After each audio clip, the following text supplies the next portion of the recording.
Today we got a great show for you lined up. We got a product review of this mini DVD player. We're also going to talk about the new Leopard 10.5.2, the new version of the Mac OS that just came out, as well as the digital TV thing that's going to be happening where TV's going black, people are saying, as well as answering a bunch of your viewer questions. Okay?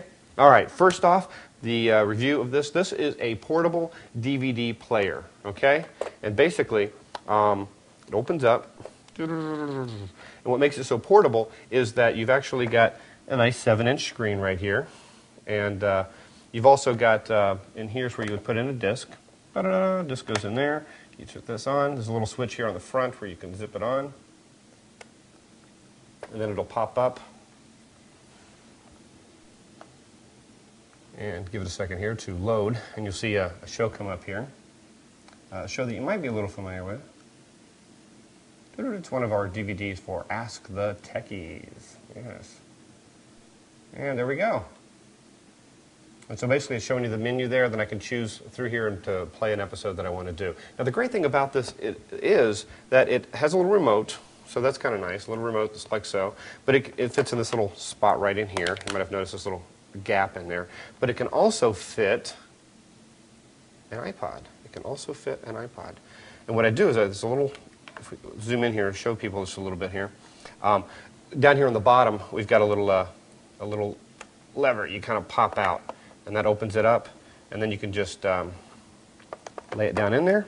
Now this works with the 60 or 80 gigabyte iPod video, which is what I happen to have. So you get that in there and you push in.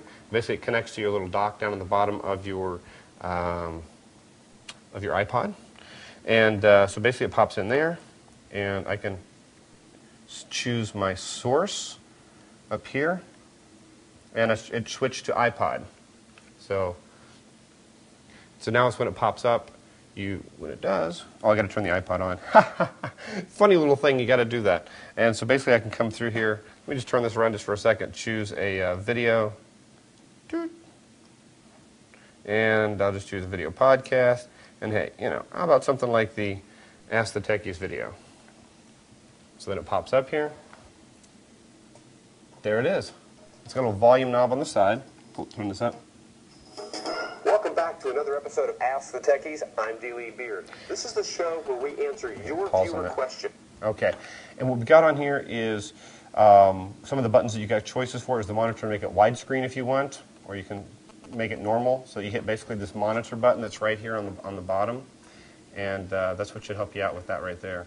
And there's your other typical buttons that you've got on there. You've got the a menu button, your source where you can choose. I hit the source button to get it to actually choose the hit the source button to get it to choose the iPod instead of the DVD player. Okay. Then you can get fast forward behind. Over here's where you hit play, pause for the DVD. Of course, you could have to control your iPod from over here. You have to do it on the actual iPod. Okay. You can't really do that very well with these controls. These control only the DVD player. But basically, it allows you to view this much larger. And so what you get, instead of trying to watch it on this little itty-bitty screen right here, what you've got is you've got a large screen here to be able to watch what's going on. So this can be really great just as a iPod dock for you to be able to watch things better, because that 2.5-inch screen is really small, and this is a way for you could take this with you and eat it in a fast food restaurant if you want, or while you're on an airplane or something, and play DVDs or any of the videos that you've already downloaded onto your iPod. There's gobs of stuff that's out there on the internet that you can do that with. Now, what I've used this a lot for is for traveling. So this has been really great for me. I got this one. This was, I think, a 7-inch screen, and there's like an 8-inch one as well. I went with this one because it fits pretty well between the two chairs of my car. So that's pretty nice. It fits in there. And then what I do is I rotate the screen around for the kids in the back seat. And this way, both of them can kind of watch it.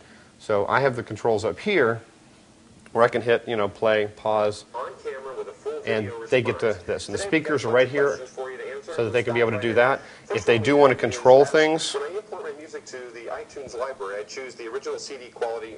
They can do that right here. One of the formats. .aif is another format. Now it did pause. There is a pause control on this little remote, and if you push that, it does work with the infrared report, which is right over here. And that's where the infrared port is. It connects, so I can pause and play.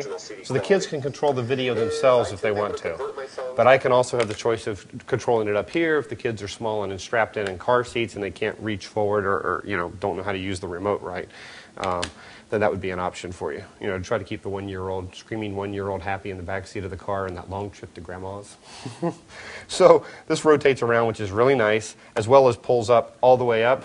So you can kind of even strap it down into a strap thing on the back of a car. So anyway, so it's got a lot of flexibility there to angle what you want to do. So that's kind of cool. In-out ports. I really should talk about that for a minute. And I'm going to just go ahead and close this. Oh, by the way, to turn it off, you have to actually flip this little switch down here on the front. That's how you stop the DVD playing. There is no stop button for the DVD. You have to actually hit this little button down here on the front. So let's talk about the input-outputs. First off, I want to point out that there are 2 headphone plugs right here. And that's so both people can be able to, listen. So if you don't want to hear Finding Nemo for the 10,000th times, but your kids do, you can have 2 sets of headphones strapped to each one of their heads, and they can watch it in the back seat and hit the pause button as much as they need to, And so you don't have to hear it, and you can listen to your music or whatever you want to, or the silence, or your wife or husband talking to you. So that's kind of nice. There is an AV out for this to actually go out to a TV, and an AV in, so you can input source in here. This AV out is really nice. It comes with a cable. Now this cable is typical like 3 you would plug into your TV set. And then this end is just a small little plug that would fit in there. And what this does is I can output my video to a TV set. So what this works as is as a dock for your iPod. So here I am, I'm sitting back, I have this thing hooked up to my TV, and then I'm just taking the little remote here, just hitting play, pause, stop, whatever, and I'm controlling the videos that are on my iPod onto my TV. So if you want to watch Ask the Techies on your TV and you have one of these, I download it, you sync it with your iPod, you can play them directly on your TV. We showed you before about a little small device you can buy from Apple. It costs about $100 that has a little remote. But in this one, it's kind of nice because you not only get that, you also get a DVD player, and it's portable. It's got a battery, which means you can play things by themselves on a bigger screen or hook it up to a TV. It can also be a DVD player for you on that extra TV down in the basement when you're not traveling. So that works out really well. And by the way, the battery works really well on this model. You can't take out the battery, which may be a little bit of a limitation for some of you. You can't replace it easily. You might be able to take it apart. I have not tried to do that myself. Would void warranty, I think. But it does come with a lot of power sources. It comes, in addition to the standard type of plug that you might have for hooking into a wall to charge it, and that plugs in right over here on the side port. But you've also got this car type of remote as well. So that can be really valuable to you, to be able to do those types of things. Charging the car, I never even have to use the battery. When I'm in the car, I just plug it into the cigarette lighter and let it go. Anything else I need to mention? It does have an SD card thing over here on the side. It has a brightness control. The SD card slot is a way if you take your SD card from your digital camera and you can pop it in there and watch your pictures on here. The interface is not great. It doesn't automatically detect the images. You have to actually sort through the cryptic kind of folders that you've got on those little formatted cards for like a Canon camera, and you don't know which folder to go into. You got to go into certain dates where the pictures were taken, and it's not great. I wish there was some way it could automatically detect the images that are on there, the same way like iPhoto does on my computer. That would be nice. A couple of things I found that were a little bit of a minus about it, because I am trying to squish it in between 2 seats. If I want to adjust the volume, I can't get to it. It's kind of squished. It's blocked. And sometimes as I slide it down in there, it rubs the knob on here and raises or lowers the volume in a way that isn't exactly what I want. So that's kind of a minus on there. So I don't like that. I wish it was on the front. Also, as I'm trying to grab it and position it, it's real easy as I'm trying to pull it out to hit these buttons.